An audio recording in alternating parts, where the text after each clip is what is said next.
ছোটগুলা বড়গুলা হচ্ছে ছোট থেকে একটু নিচে নামবে। 2 ঘন্টা ধরে আমরা এই গুছানোটা করছি, পুরা তার পেঁচায় গেছে। ফাইনালি এখন দেখা যাক কি হয়, এখন পর্যন্ত এটা ঠিক হয় কি না।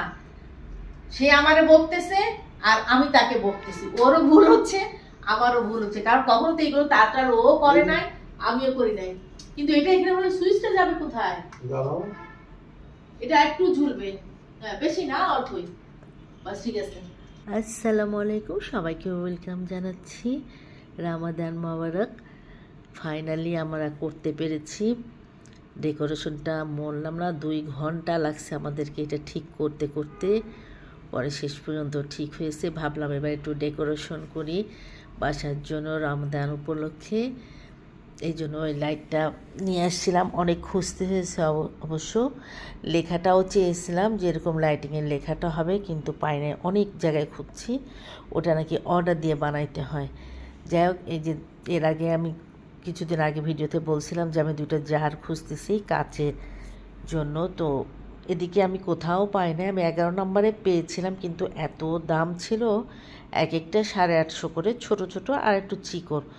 তো ভাবলাম ওইটা আমার একটা দিয়ে হবেও না, অন্তত 2টা 3টা আমার প্রয়োজন লাগবে কিনতে। তো এত টাকা দিয়ে কিনবো, দেখলাম বাসায় আমার এরকম বয়াম অনেক রয়েছে। তো এটাকে আমি স্টিকার নিয়ে এসে বাসায় সুন্দর করে ডেকোরেশন করেছি। আজকে আপনারা দেখতে পারবেন যে কত সুন্দর।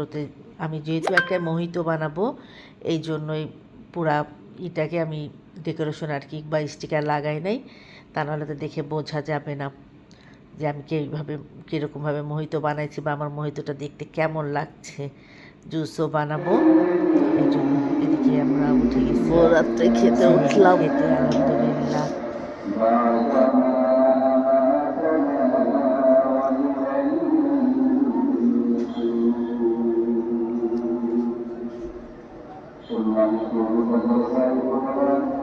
কয় মিনিট বাকি আছে?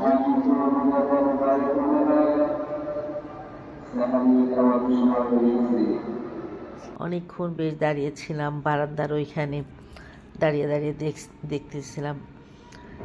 পরে দিকে খাওয়া দাওয়া সব গরম করেছি যে খেতে বসবো। প্রথম কয়েকদিন তো এমনি খাওয়া যায় না, খেতে ইচ্ছা করে না। তো যাই হোক, মাছ ছিল, অল্প একটু চিকেন ছিল, সিম আলুর তরকারি, ওই যে টকটক করে একটু রান্না করেছিলাম। এইসব দিয়েই আমাদের কালকে খাওয়া হয়েছে ভোর রাত্রে।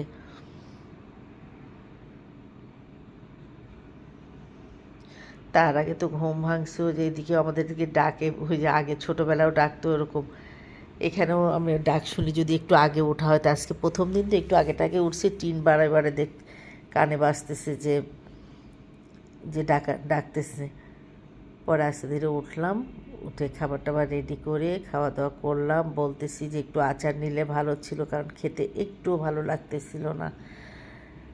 এদিকেটা পরের দিনকে 12টার দিকে বোয়া আসছে, তারপরে বোয়া থাকতেই আমি সবসময় বোয়া থাকতেই সব গুছিয়ে নিই। গরুর মাংসর কিমা দিয়ে টিকিয়া করব, এই জন্য এর ভিতরে আদা বাটা, রসুন বাটা 1 চামচ করে সব নিয়েছি। বেশি করে একটু পেঁয়াজ কুচানো, কাঁচামরিচ কুচানো, ধনেপাতা কুচানো, গরম মশলার গুঁড়া, সাথে একটু আটা, লবণ, এটা দিয়ে ভালো করে চটকে নিতে হবে। একদম ভালো করে, যত ভালো মাখানো হবে ম্যারিনেট করে রাখা হবে। তো সামনে একটু সয়া সসও আমি এতে দিয়েছি, দিয়ে ওটা মাখে ওটা কিছুক্ষণের জন্য রেস্টে রেখে আলু চপ বানাবো। এই জন্য আলুটা সেদ্ধ করে নিয়ে আলুটাকে ভালোভাবে নিপিস করে নিচ্ছি। এটা রেস্টে রেখেছিলাম মাংসের কিমাটা, পরে এটাকে টিকিয়া বানিয়ে নিয়ে গোল গোল করে এটা ভেজে নিচ্ছি। এটাকে আমি বেসনে ভাজবো, তারপর আলু চপ বানাবো। আলু চপের জন্য নিয়েছি সেদ্ধ করা আলু, কাঁচামরিচ, ধনেপাতা, কাঁচামরিচ কুচানো, পেঁয়াজ কুচানো, আর একটু গুঁড়া, জিরা গুঁড়া, আর মাংস রান্না করেছিলাম সেদিন, একটু রেখে দিয়েছিলাম। এই আলুর চপের ভিতরে একটু মাংস বা মাংসর মশলা দিলে একদম টেস্ট আরও 2-3 গুণ বেড়ে যায়, খেতে অসাধারণ লাগে, একদম অনেক ভালো লাগে খেতে। এই যে এটাকেও সব ভালো করে আমি কিন্তু সব খালা থাকা অবস্থায়, বাসায় খালা থাকা অবস্থায় সব সেরে নিলে হয় কি, যেগুলো সব থালা বাসন থাকে খালা সব মেজে ঘাসো করে দিয়ে যায়। এদিকে চুলায় ছোলাটা বসেছি, ছোলাটা অবশ্য খালা সব কাজ টাজ করে চলে গেছে। আমি নামাজ কালাম পড়া শেষ করে নিয়ে তারপরে 4টার দিকে আসছি কিচেনে, এসে হচ্ছে এই ছোলাটা বসিয়ে দিয়েছি।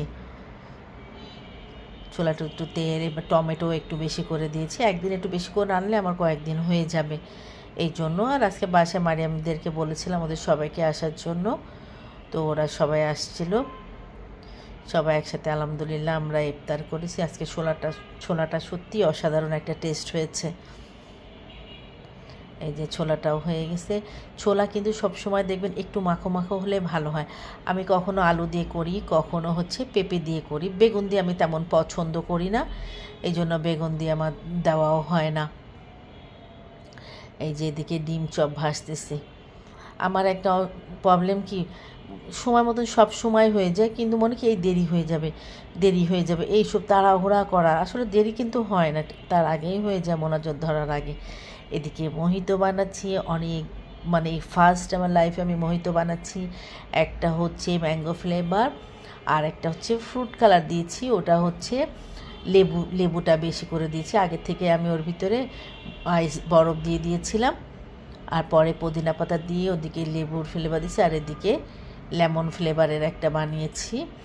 তো এবারে সামান্য একটু ফুড কালারটা আমার বেশি হয়ে গেছে, আমার এই জন্য অনেক দুঃখ পেয়েছি। দেখেন একটু বেশি হয়ে গেছে, এটা যদি আমি একদম 2-3 ফুটা দিতাম তাহলে ভালো হতো। যাই হোক, কিন্তু খেতে অসাধারণ টেস্ট।